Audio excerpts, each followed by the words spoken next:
Bueno, señores, el presidente Abinader cumplió sus primeros 100 días. El Partido de la Liberación Dominicana produjo un documento a propósito de estos 100 días del gobierno del presidente Abinader, donde, pues, como es de costumbre, ya queda abierta, digamos, queda abierto el debate político, porque en los primeros 100 días los partidos se abstienen de hacer pronunciamientos críticos frente al gobierno. Vamos a ver entonces un resumen de lo que planteó el PLD en un documento que fue leído por el doctor Francisco Domínguez Brito. Adelante. Ha quedado demostrado que estamos ante un gobierno inexperto e incoherente, que promete una cosa y hace la contraria. Un gobierno elitista que se preocupa solo para los intereses de una clase. Todo esto ha dado lugar a 3 meses de promesas incumplidas, errores e improvisaciones.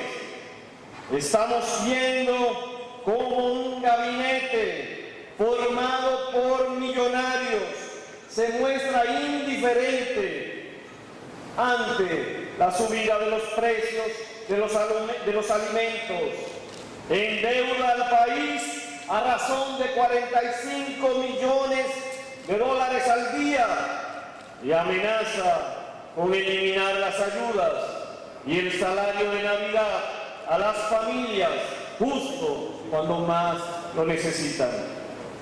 A esta gestión se suma un problema aún mayor si tenemos en cuenta sus consecuencias futuras.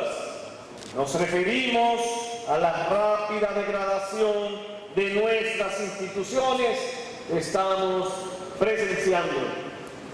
Como partido de gobierno durante los últimos 16 años, el PLD trabajó sin descanso para que año tras año nuestras instituciones se fortalecieran y modernizaran, convirtiéndonos en el sólido Estado de Derecho que somos hoy. Estos cambios institucionales acompañaron el más largo periodo en la historia dominicana de estabilidad y crecimiento económico, atracción de inversiones, expansión de la infraestructura, transformación profunda de la educación pública, generación de empleos y reducción de la pobreza. El actual gobierno, con la ayuda de siniestras alianzas, no duda en saltarse leyes, forzar procesos y degradar nuestras instituciones. Todo con el único objetivo de desviar la atención y perseguir al gobierno pasado en vez de centrarse en lo que hace el suyo. Esto se refleja, por ejemplo, en los despidos masivos de miles de empleados públicos sin respeto alguno a las leyes de la administración pública. También en la falta de continuidad en los programas exitosos iniciados por la administración pasada, de lo cual hay muchos ejemplos, siendo el más penoso el despojo de que han sido objeto las cooperativas que obtuvieron sus insumos de trabajo gracias a las visitas sorpresas.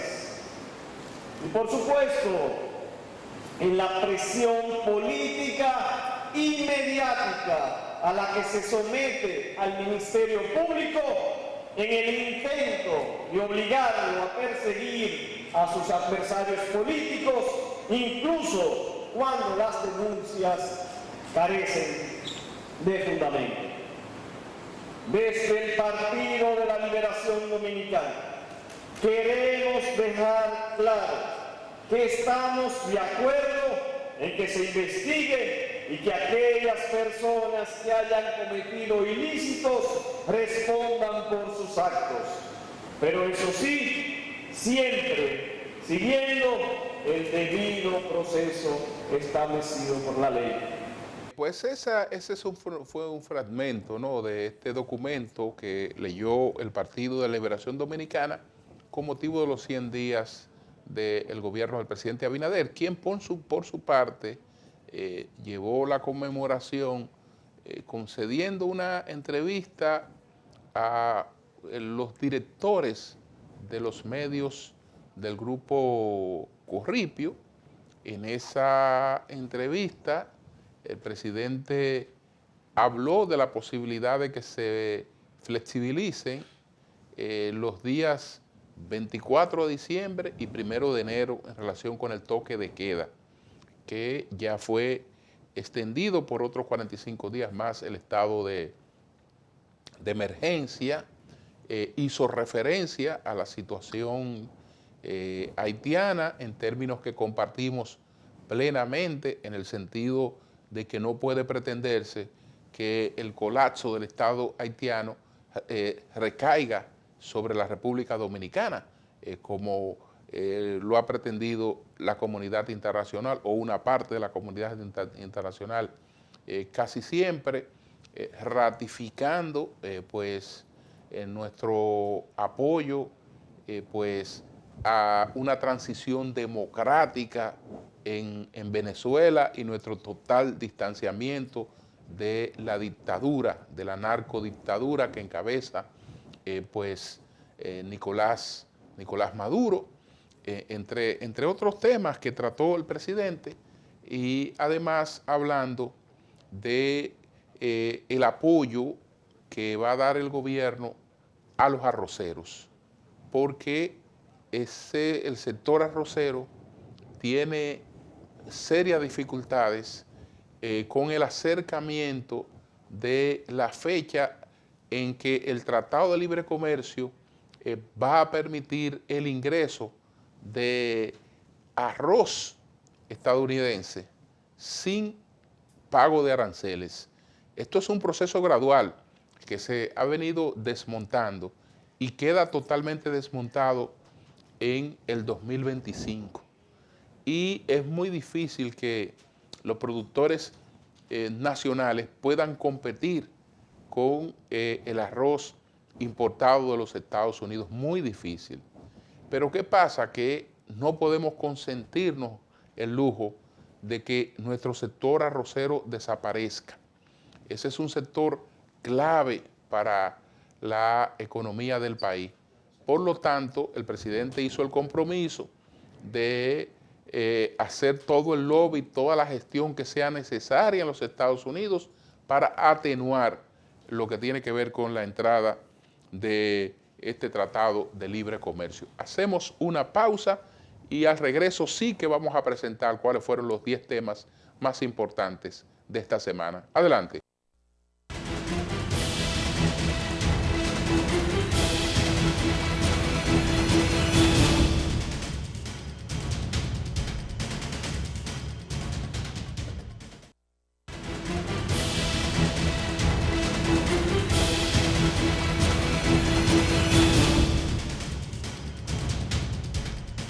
Señores, ¿cuáles fueron los 10 temas más importantes de esta semana?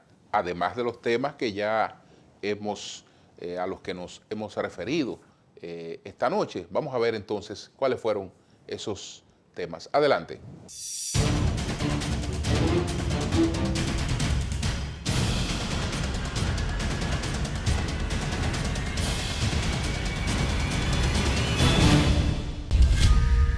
El presidente Luis Abinader arribó a sus 100 días de gestión. La estrategia de los primeros 100 días han sido de un control de los daños causados por la pandemia del COVID-19, que provocará el peor retroceso económico sufrido por el país en las últimas décadas y ha marcado las políticas económicas, las decisiones y hasta los arrepentimientos de la actual administración. El primero de estos planes fue uno para enfrentar la emergencia del COVID-19. En la presentación de este plan, el gobierno anunció que distribuiría kits para el manejo de casos leves aumentarían la cantidad de pruebas PCR por día de 3.000 a más de 7.000 y agilizaría la entrega de resultados. Sin embargo, la realización de estas pruebas ha sido inconsistente, ya que hay días que el Estado realiza solo 1.000 pruebas PCR. De acuerdo a palabras del propio Abinader, en salud el gobierno ha invertido 2.600 millones de pesos en medicamentos, insumos y equipos sanitarios. Otro punto que desde su discurso de toma de posesión el presidente prometió una solución fue la educación afectada por el coronavirus. En la presentación del Plan Nacional de Educación 2020-2021, se prometió dotar a los estudiantes de tablets, notebooks o laptops con los programas, materiales y recursos necesarios para que puedan tener éxito en su aprendizaje. Aunque el inicio del año escolar también ha presentado grandes fallas en la conectividad a Internet, una de las herramientas, aparte de la radio y televisión, por donde se imparte la docencia. En estos 100 días de gobierno se presentó también el plan antideserción universitaria con el programa Bono Estudio Contigo para ayudar a los estudiantes a que completen el pago de su matrícula estudiantil. Se anunció que este bono estará dividido en partidas de 1.500 pesos para cada uno de los 4 meses del periodo académico. En la presentación del Plan de Recuperación Responsable del Turismo, que busca superar y abordar los desafíos que ha presentado el COVID-19 en esta área, se anunció una promoción y acuerdos con aerolíneas, un apoyo económico, la flexibilización fiscal, medidas monetarias, un fondo de garantías, apoyo crediticio para las pequeñas y medianas empresas y la creación de un seguro de salud a cargo del Estado para turistas que puedan ser afectados por el COVID-19. La parte del manejo económico ha estado caracterizado por medidas de correcciones fiscales, de austeridad, de relanzamiento productivo de sectores estratégicos y golpeados por la pandemia y de un endeudamiento millonario de emergencia para atender las necesidades financieras derivadas del nuevo coronavirus. Unos 5.000 millones de pesos de financiamiento a tasa de interés cero para la nueva siembra fueron destinados por parte del presidente. El último plan anunciado por Abinader fue el Nacional de Fomento a las Exportaciones, que procura consolidar el liderazgo del país en la región y la atracción de mayores recursos económicos, flujo de divisas, inversiones y creación de empleos formales. Sumado a estos planes, el gobierno también presentó la Estrategia Nacional de Competitividad, que busca eliminar las trabas burocráticas en la creación de proyectos empresariales y así convertir al país entre los 20 más competitivos del mundo. Además, se realizó la firma del reglamento de las alianzas público-privadas, un instrumento que busca generar inversiones en obras sociales y crear empleos. En ese mismo orden, el 70% de la población califica el desempeño del presidente como muy positivo en estos 3 meses y apenas un 10% lo considera negativo, según los resultados de la encuesta Gallup hoy. En tanto, el 67% de los ciudadanos considera que el gobierno del presidente Luis Abinader representa el tipo de cambio que la sociedad dominicana demanda, pero un 23% considera lo contrario. El conocimiento del expediente contra los 6 implicados en el caso de corrupción relativo a los $92 millones de sobornos que pagó Odebrecht para lograr la adjudicación de obras estatales continuó durante esta semana. Durante el juicio que inició el primer tribunal colegiado del Distrito Nacional el pasado 5 de noviembre, los fiscales que representan al Ministerio Público aseguran que las pruebas presentadas contra los acusados demuestran que, producto de las actividades fraudulentas y en complicidad con la empresa brasileña, durante el periodo de 2002 a 2017, los imputados incrementaron sus patrimonios familiares con montos millonarios que no han podido justificar. Desde el pasado jueves 19 de noviembre, los encartados tratan de defenderse de las imputaciones del Ministerio Público por los delitos de sobornos, prevaricación, lavado de activos, enriquecimiento ilícito y falsedad en escritura. El primero en defenderse fue Ángel Rondón, principal acusado del caso, quien negó haber recibido casi 1.000 millones de pesos y más de 2.0 millones de dólares producto de sus acciones delictivas en perjuicio del Estado dominicano. En su intervención, el empresario indicó que el ex procurador le propuso llegar a un acuerdo para que acusara a dirigentes del Partido Revolucionario Moderno de estar implicados en los 92 millones de dólares de los sobornos de la constructora, cosa que dijo no aceptó. En tanto, en la jornada del martes abogó por su defensa el encartado Víctor Díaz Rúa. Es director del Instituto Nacional de Aguas Potables y Alcantarillados, INAPA, y es secretario de Obras Públicas. Él es funcionario a quien se le imputa el maniobrar para difuminar el rastro de más de 400 millones de pesos. Rechazó las imputaciones por sobornos. Asrúa dijo que en el pasado gobierno de Danilo Medina se hizo un plan para buscar a culpables favoritos de los sobornos que admitió pagar la constructora Norberto Odebrecht. Posteriormente continuó el imputado Andrés Bautista García, expresidente del Senado, a quien se le atribuye introducir más de 1.800 millones de pesos en el sistema bancario en el indicado periodo. El acusado rechazó los cargos puestos en su contra. Bautista dijo que el expresidente Danilo Medina le robó 3 años y medio de su vida, en alusión al tiempo que lleva enfrentando el proceso judicial por las coimas.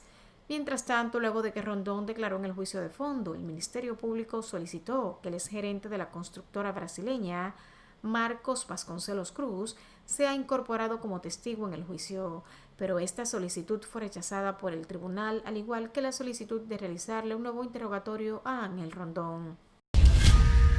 La Procuradora General de la República, Miriam Germán Brito, continúa evolucionando satisfactoriamente y fue sacada de cuidados intensivos a una habitación normal en el Hospital General de la Plaza de la Salud. Se informó que ya fueron superadas la infección, la neumonía, su presión arterial y diabetes tipo 2 están controladas también. Germán Brito, de 71 años de edad, se encuentra en condiciones generales estables, según el parte del médico internista Nepomuceno Mejía Severino, director médico del hospital, indica la Procuraduría en un comunicado. La procuradora fue ingresada en el centro de salud el pasado sábado y de inmediato ingresada en la unidad de cuidados intensivos. La Procuraduría General agradece la preocupación de los ciudadanos que se interesan por la salud de la magistrada Germán Brito y espera su pronta recuperación e integración a su rutina diaria, indicaron en el comunicado.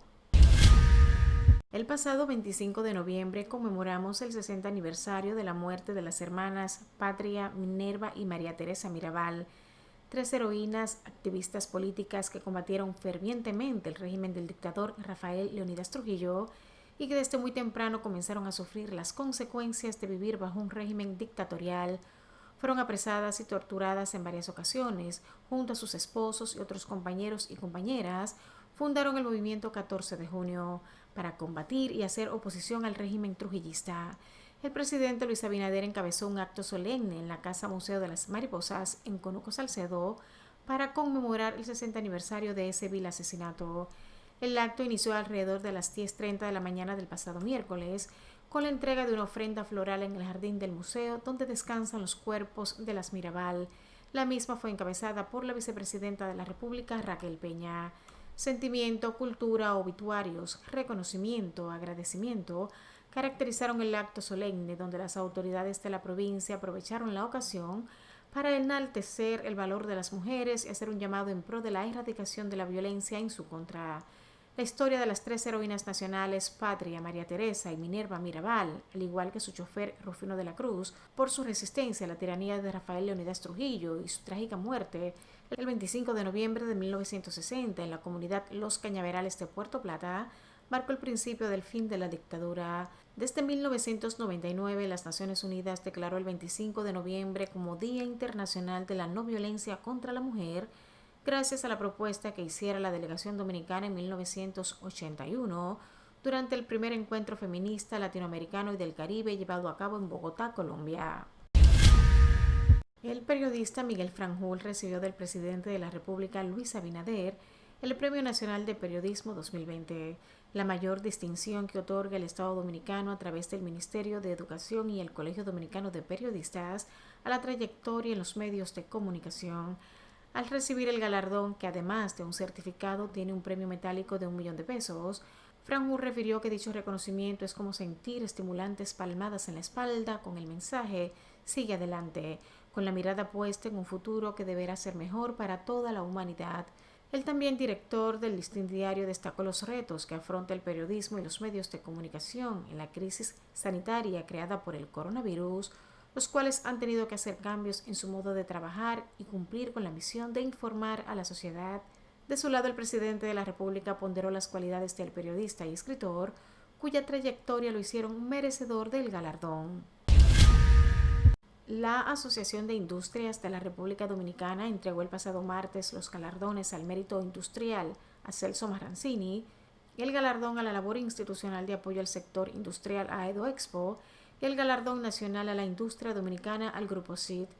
La actividad realizada en el Teatro Nacional contó con la presencia del presidente Luis Abinader, de la vicepresidenta Raquel Peña, los presidentes del Senado y de la Cámara de Diputados Eduardo Estrella y Alfredo Pacheco, el ministro de Industria, Comercio y MIPYMES Víctor Ito Bisonó, así como otros ministros y representantes de distintas instituciones del gobierno. Hoy tenemos el privilegio como Asociación de Industrias de reconocer a través de galardones a una industria, Grupo CID, a una institución de apoyo, EdoExpo, y a un industrial, mi padre, Celso Marrancini, expresó el presidente de la Asociación de Industria de la República Dominicana, Celso Juan Marrancini. El pelotero de Grandes Ligas, Carlos Martínez, el Tsunami, fue apresado el pasado lunes por participar junto a la cantante urbana Denise Michelle Tejeda, conocida como La Perversa, en una actividad masiva en el malecón de Puerto Plata. El deportista era la persona que conducía la motocicleta en que se desplazaba el artista en la actividad Circuito Pop, donde violaron las medidas sobre el distanciamiento físico y el uso de mascarillas.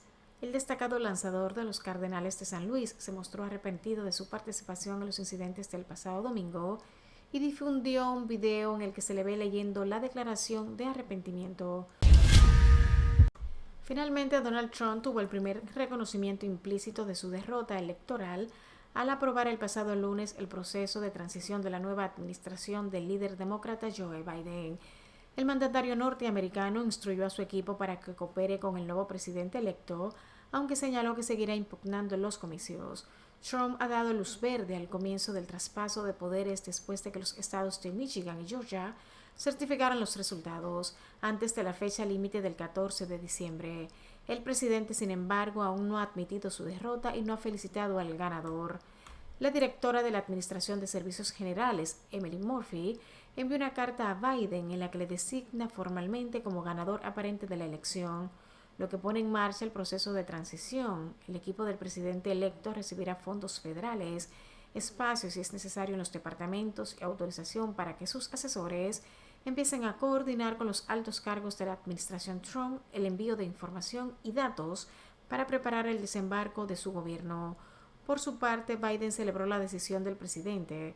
El líder demócrata dio la bienvenida a la liberación de la ayuda gubernamental, un paso que describió como crucial hacia una transferencia de poder pacífica. Un grupo de manifestantes destrozó e incendió el pasado sábado una parte de las oficinas del Congreso de Guatemala durante una protesta contra recortes al gasto en el presupuesto para 2021, promovidos por el gobierno del presidente Alejandro Giammattei. Los hechos ocurrieron durante el reclamo de cientos de personas que salieron a las calles, luego de que en la madrugada del miércoles, mientras los guatemaltecos aún afrontan los estragos de la tormenta Iota, los diputados aprobaron el presupuesto que incluyó recortes en salud, educación, justicia, derechos humanos y aumentos en la deuda pública.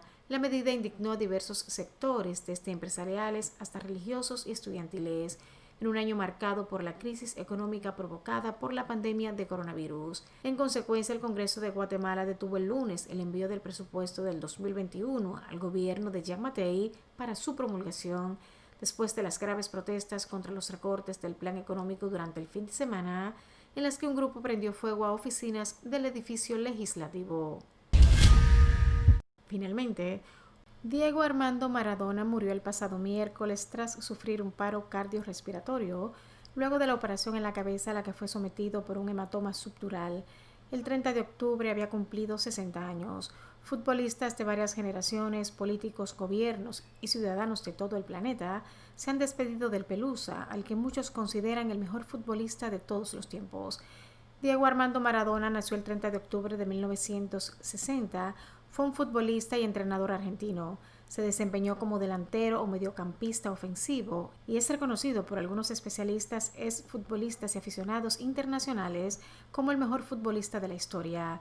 Asimismo, ha sido catalogado por algunos medios como el mejor jugador en la historia de la Copa Mundial, de la cual fue el mejor jugador en la edición de 1986. En los premios a jugador del siglo de la FIFA fue seleccionado como el mejor futbolista del siglo XX en la votación popular. Tiene el récord de ser el jugador que 5 veces fue máximo goleador de campeonato de Argentina. En el partido contra Inglaterra del Mundial de 1986 consiguió una doble gesta al anotar los 2 célebres goles que dieron la victoria a su selección el primero de ellos conocido como la mano de Dios y el segundo como el gol del siglo. Durante años, Maradona batalló contra la adicción a las drogas, medicamentos y alcohol, lo que terminó marcando significativamente la mayoría de momentos en su vida luego de retirarse del fútbol. En los últimos años, Maradona había logrado controlar su adicción a las drogas fuertes, aunque era adicto a medicamentos y al alcohol. Esto a su vez comenzó a producir secuelas en su salud. En 2019 se tuvo que someter a una operación para controlar sangrados estomacales ocasionados por un bypass gástrico colocado en el 2005. Tras su muerte, el presidente Alberto Fernández declaró 3 días de luto nacional. Multitudes se aglomeraron en el Obelisco de Buenos Aires, en el Estadio La Bombonera y en Nápoles en homenaje a Maradona, y sus restos fueron velados en la Casa Rosada. Paz a su alma.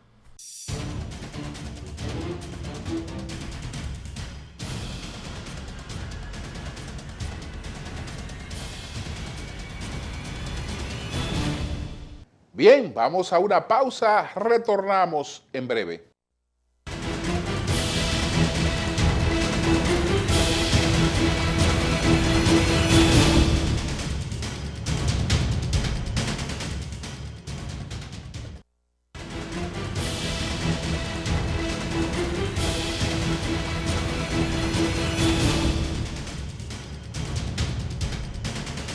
Bueno, señores, el licenciado Elías Wessing Chávez, que es un hombre de juicios muy sereno, con él, pues nuestro equipo conversó sobre los 100 días de gobierno del presidente Luis Abinader.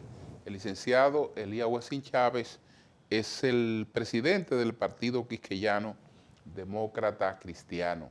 Vamos a ver cuáles fueron las respuestas que ofreció a propósito de los 100 días de gobierno del presidente Abinader. Adelante.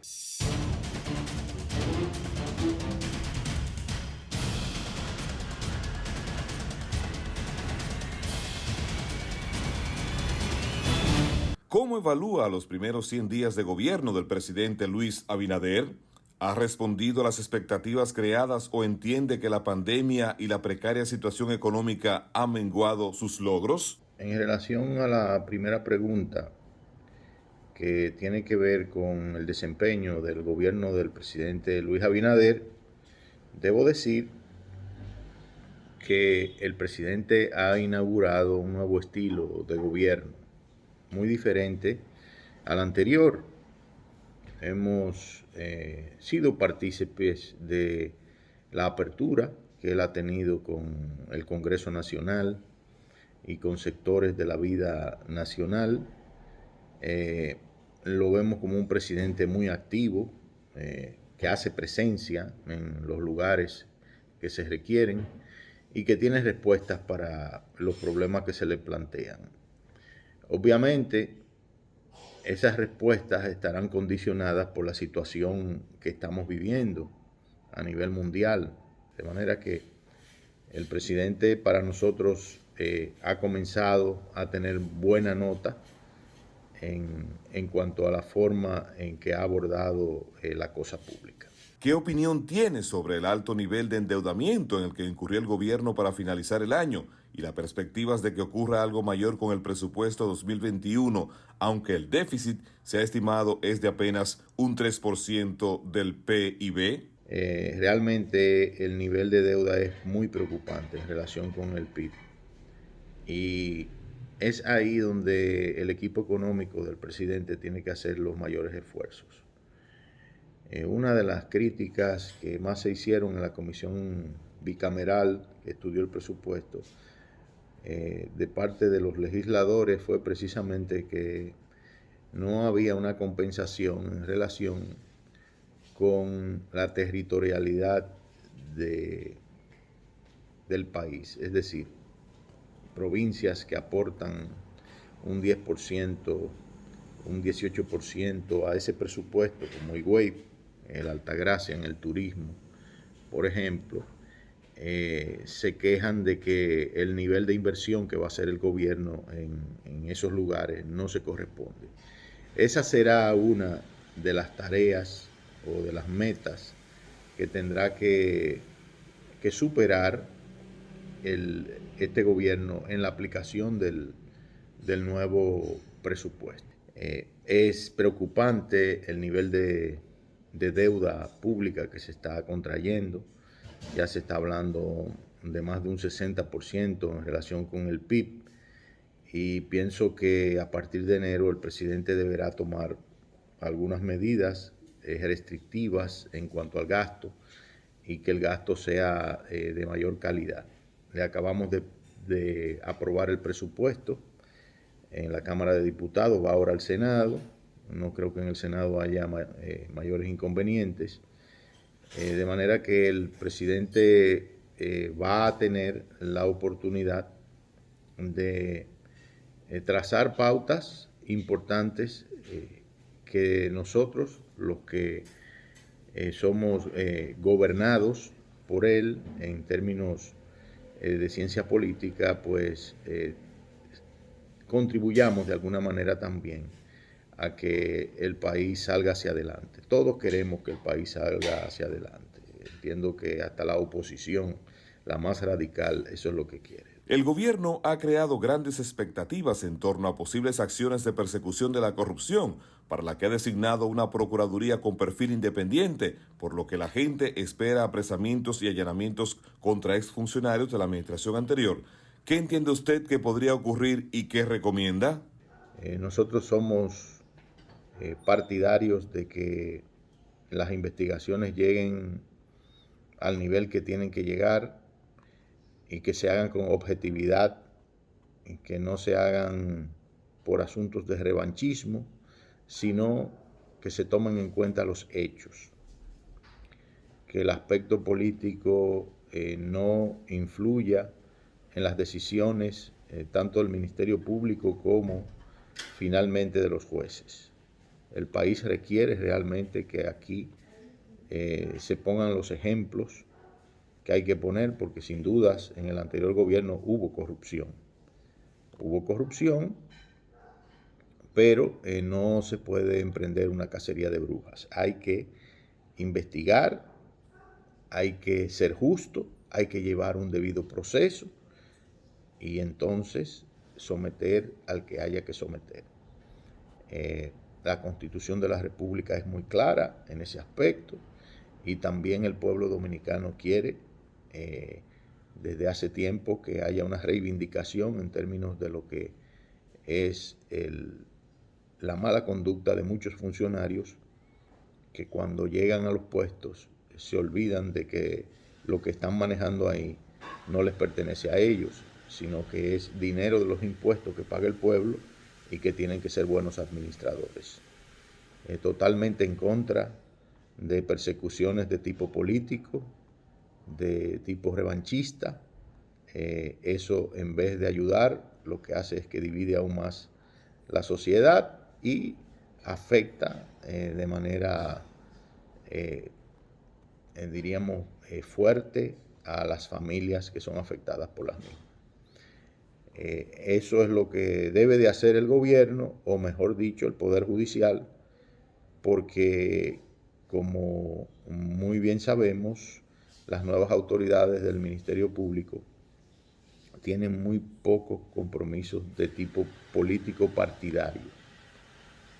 Entonces, eso es una expectativa positiva que estamos viendo y que podría ayudar a que de una vez por todas aquí se pongan los ejemplos que hay que poner.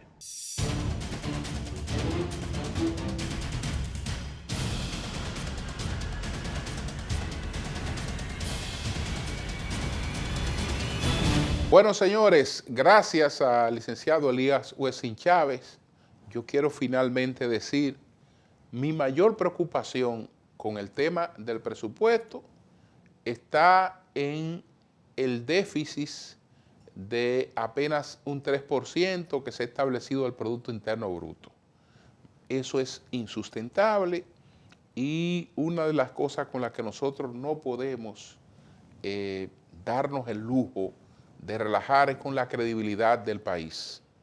Y cuando eso haya que variarlo y poner el déficit real, entonces yo creo que eso nos afectará.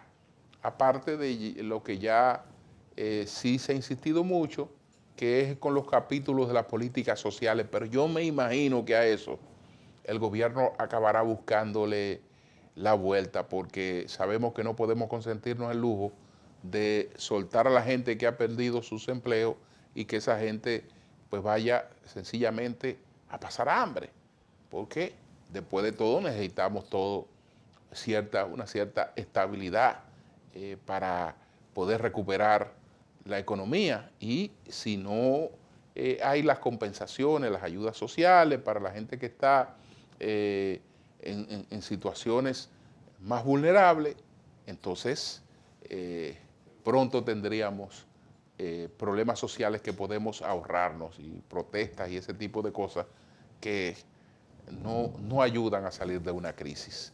Así es que esperamos que todo esto se vaya haciendo camino al andar y que algunas cosas que en principio se han hecho de un modo se vayan autocorrigiendo en el camino. Nosotros hemos llegado al final por esta noche. Nos vemos, si Dios lo permite, el próximo domingo en una nueva entrega de Toque Final. Buenas noches a todos.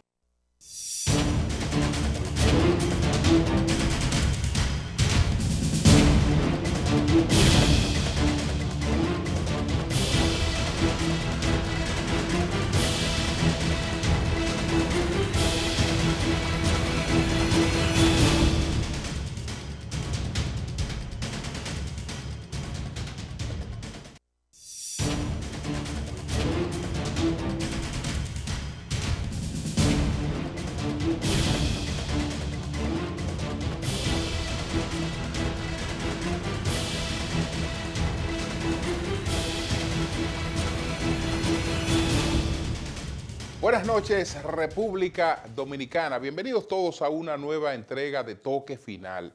Esta es la mejor forma de concluir una semana y arrancar la nueva, lo mejor edificado posible sobre los acontecimientos más importantes del país y del mundo.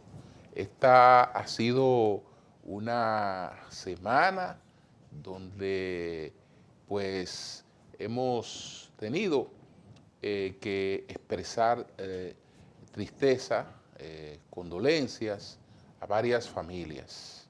Está el caso de la esposa y de los hijos del doctor Dionisio Sordevila, ese distinguido médico, cirujano, maestro de la medicina, investigador, gremialista y también político, que fue Dionisio Soldevila, pues falleció esta semana. Justamente el cronista deportivo Dionisio Soldevila es uno de sus hijos, por eso lleva su nombre, igual que Armando Soldevila y María Isabel, que también es comunicadora. Los tres son comunicadores, son hijos de dos distinguidos médicos, pero los tres se fueron por la rama de la comunicación. Entonces ellos saben que tuvieron un padre del que podrán sentirse por siempre orgullosos. Le conocí, trabajé con el doctor Sordevila cuando él era presidente del Colegio Médico Dominicano, que se llamaba Asociación Médica Dominicana. Entonces él fue presidente durante varios periodos. Yo trabajé varios años junto con el doctor Dionisio Soldevila, que él estudió en la Unión Soviética, la antigua Unión Soviética. Gracias a él siempre por el trato que nos dio, y reiterar nuestra condolencia a toda su familia. El hermano Ramón Carmona vio partir también a su padre, el coronel Miguel Carmona, de 80 años de edad. falleció lamentablemente también esta semana. Ramón sabe que estamos junto a él en toda la tristeza que siente por esta partida. Y bueno, en términos internacionales, la noticia es la de la muerte de Maradona, un acontecimiento que se produjo esta semana, que no hay rincón del mundo donde no haya sido noticia comentada esta muerte de Diego Armando Maradona, no solo un líder en el deporte, el futbolista del siglo XX junto a Pelé. No solo estamos hablando del ganador de la Copa Mundial para su país en 1986, sino de alguien que está arraigado en la sangre de los argentinos como un patriota argentino, porque gana pues este campeonato para Argentina con aquellos 2 goles históricos, espectaculares, varios años después de que Argentina había sido humillada por Inglaterra en la guerra de las Malvinas.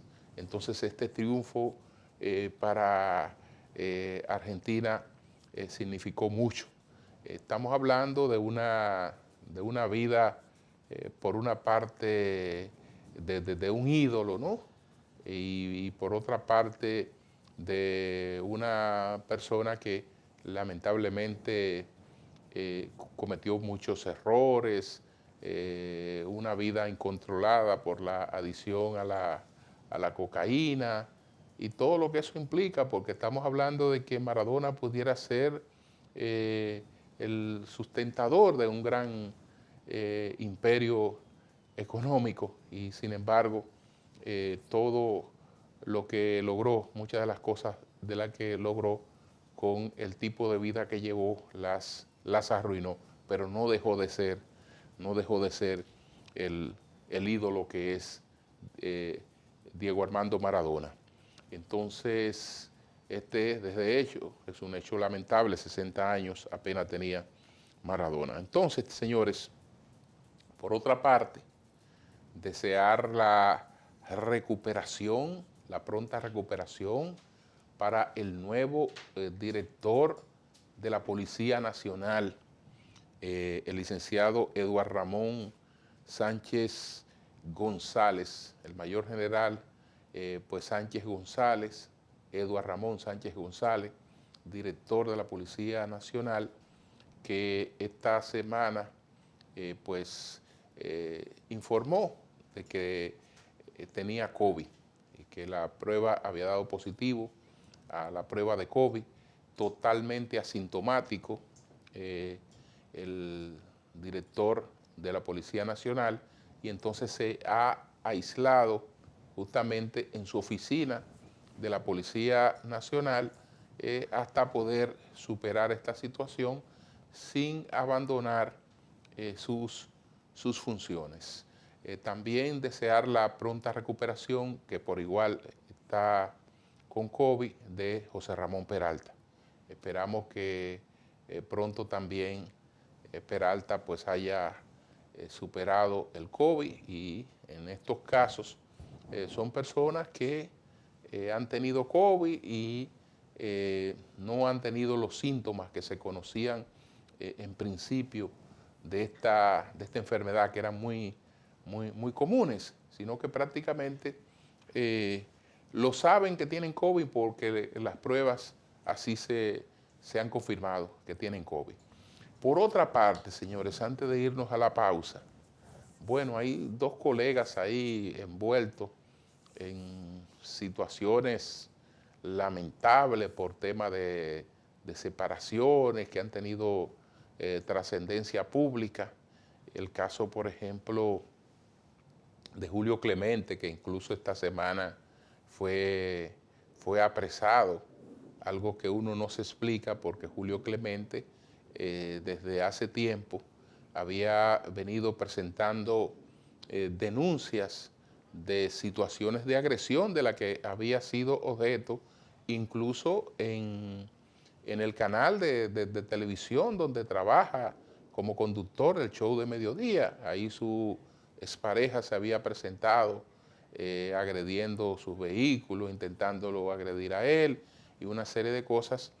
Y había presentado también ella unas denuncias falsas de supuesta evasión de impuestos, que él había producido más de 100 millones de pesos y que había evadido por tanto para hacer daño. Y después resulta que el Ministerio Público está investigando esto y él es apresado. Entonces, son cosas que deben esclarecerse, porque la lucha por proteger a las mujeres, con la que estamos plenamente de acuerdo, no debe ser lo contrario, no debe constituirse en que en cualquier momento los derechos de un hombre están desconocidos. Entonces esa es la situación, ojalá que eso se resuelva, como también la situación de Franklin Mirabal, que ya se llega a extremos de que hay sectores, movimientos feministas, mujeres, que están solicitando que Franklin Mirabal sea retirado de la cadena del Licey. ¿Por qué razón?